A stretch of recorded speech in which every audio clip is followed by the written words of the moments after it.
Are you getting ready to paint your walls? If so, the first step is crucial, using a mould remover. Today, we're tackling how to get rid of those pesky mould stains that can ruin your painting project. Moss and mould thrive in wet, shaded environments, places that don't get direct sunlight. If you're seeing green and black streaks on your walls, you're not alone. These unsightly marks can be a major concern, especially before painting. So, why is it important to remove mould? Mould spores can look like dirt, making them hard to distinguish. The most common types are black, brown or green. If left untreated, mould can ruin your paint's appearance and reduce its longevity.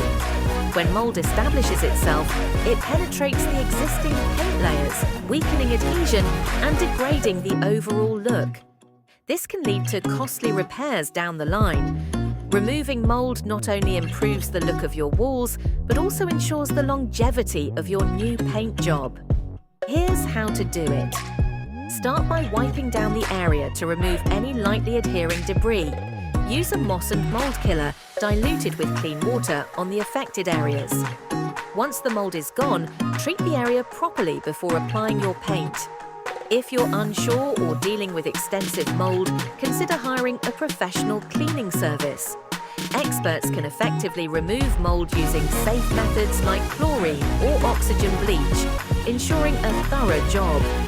Before you paint, always check for signs of moisture damage, like wet spots, mould growth, or peeling paint. Repair the root cause of any dampness and allow the walls to dry completely.